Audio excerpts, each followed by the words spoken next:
Olá, professor Walter. Estou aqui para poder fazer uma humilde aula para o senhor a respeito de processos e influências na construção das políticas educacionais.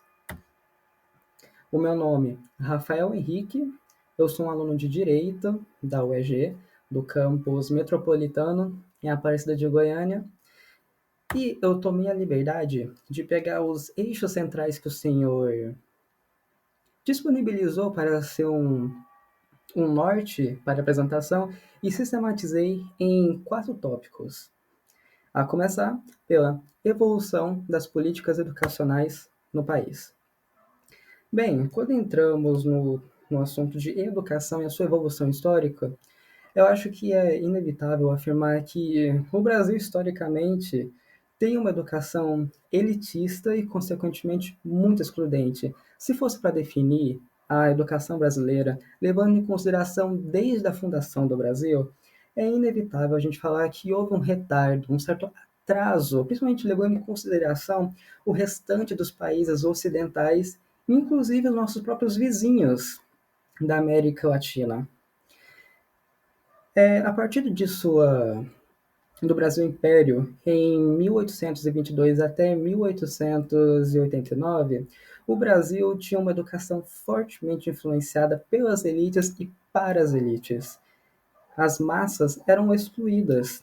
E isso persistiu, obviamente, em diferentes níveis, mas persistiu durante a República da Espada, a República Velha. Isso começou a demonstrar sinais de mudança a partir da Revolução de 30, que é quando ascende o governo de Getúlio Vargas.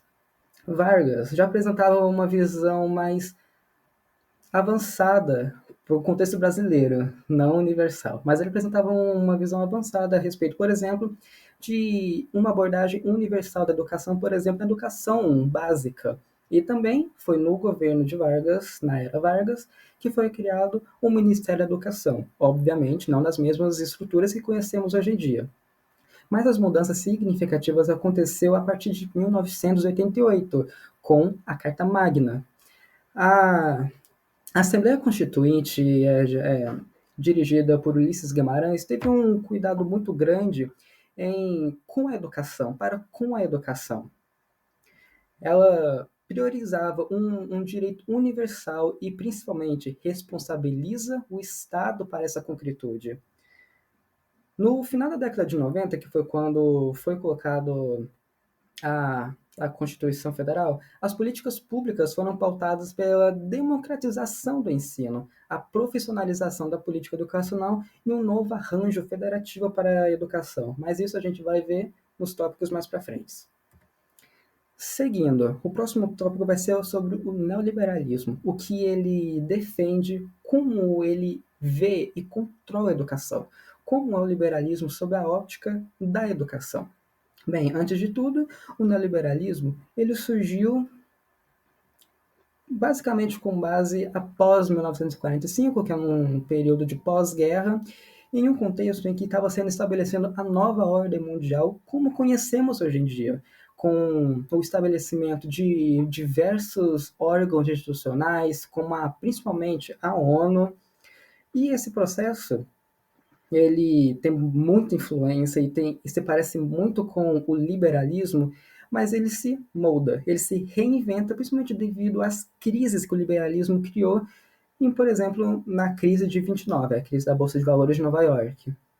Com isso, essa repaginada, se me permite dizer isso, o neoliberalismo ele defende a mínima intervenção estatal na economia e maior favorecimento aos direitos da propriedade privada. Agora, olhando isso para um aspecto educacional, o neoliberalismo ele visa formar a massa trabalhadora para o mercado de trabalho. Ou seja, o eixo central do neoliberalismo não é formar mentes brilhantes, mentes capacitadas, com senso crítico, uma educação que transcende, uma educação visionária, como, por exemplo, defendia Paulo Freire, ou seja, uma educação emancipatória. A educação ela é vista como uma mercadoria, controlada por entes externos, como, por exemplo, O maior forte exemplo, principalmente nas bibliografias que o senhor mesmo indicou para nós, a maior influência é o Banco Mundial. O Banco Mundial ele estabelece algumas medidas e alguns nortes que influenciam a política em países em desenvolvimento com a premissa de erradicar a falta de acesso de educação também, né? É uma delas. E ela apresenta algumas consequências que ficam nas entrelinhas, como, por exemplo, o sucateamento do professor. Por que sucateamento? Sucateamento justamente pelo fato de atrelar o fracasso, eu coloquei entre aspas porque fracasso é uma palavra muito forte, mas o fracasso da educação apenas nos ombros desses professores.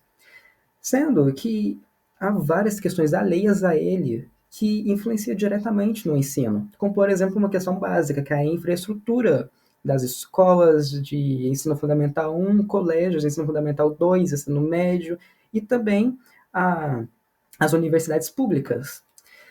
Uma grande ponto a ser colocado também é que essas políticas do Banco Mundial influenciam principalmente na construção da ideia de uma educação menos onerosa. Ela reduz o papel financeiro do Estado para com sistemas de ensino. Por que isso? Como eu disse, a educação é vista como uma mercadoria, como gasto para o Estado, e assim como qualquer outro gasto da organização estatal, ela pode sofrer cortes, ela não é vista como uma prioridade no governo. Não é visto como nenhum governo que teve até hoje teve a educação como de fato uma prioridade, como deveria ser. Outras coisas também que é necessário que é interessante a se ressaltar é a prática em detrimento da teoria. Por que isso? Porque a teoria em sala de aula contribui para o senso crítico, faz o aluno questionar. E lembra o que eu disse agora há pouco? A educação, ela visa criar massa trabalhadora, visa criar proletariado, não contesta, que vê que tem o trabalho como edifica o homem, e não como para questionar a ordem vigente a que ele está subordinado e nem sabe. E isso é muito conveniente para a ordem mundial. Outro tópico também que é interessante se discutir é a perpetuação da exploração nacional. Por que isso? O Banco Mundial visa manter países que estão em desenvolvimento. Eu abro um parênteses aqui pelo fato de que esse próprio termo de países submundo, países em desenvolvimento, subpaíses do sul global, esses próprios termos foram criados com a ideia de subjugar, de criar um controle, criar uma hierarquia, criar uma inferioridade com o sul global.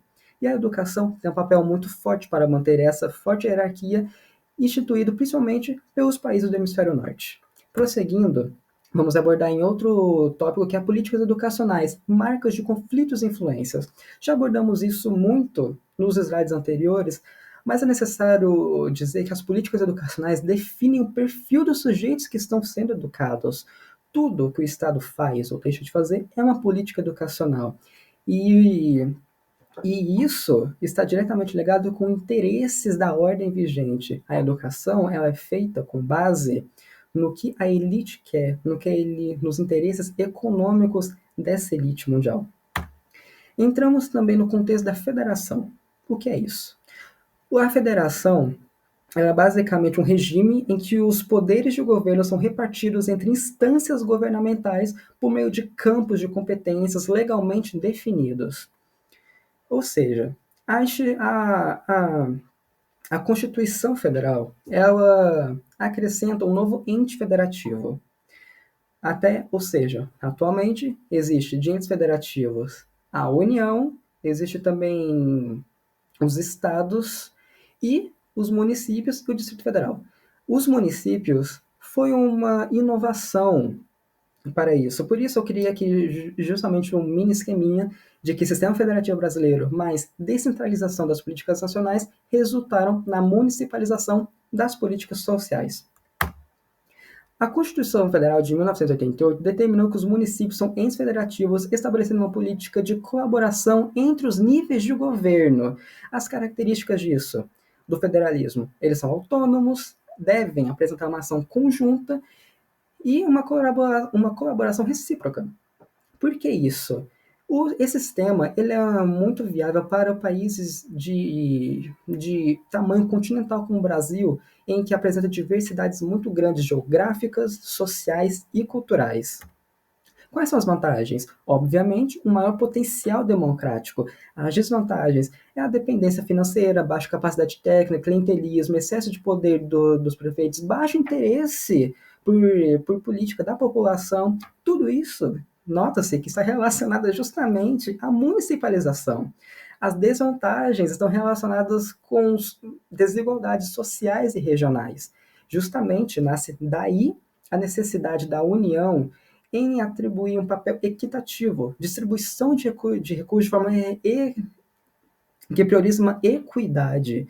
E o ruim disso é justamente que, com a distribuição de formas pontuais, visando suprimir essa desigualdade, o atendimento não é de forma universal. O aspecto universal que a educação deveria ter perde a sua essência. Existe entre os entes federativos locais uma postura de concorrência. Isso é porque, devido à escassez de recursos e à existência de realidades muito díspares, como consequência, impede que todos tenham acesso a serviços públicos que correspondam com a devida dignidade prevista na Constituição Federal, o mínimo. Eu finalizo a minha apresentação para o senhor citando uma frase que me marcou muito e que eu particularmente gosto muito e que eu acho que se relaciona perfeitamente com o tema que estamos abordando. É uma frase de Gessé Souza. É necessário sempre culpar individualmente a vítima pelo fracasso socialmente construído. Se você fracassa, é culpa sua e não de um sistema que te explora. Dito isso, eu finalizo aqui a minha humilde aula para o senhor e eu sou muito grato pela sua atenção. Muito obrigado.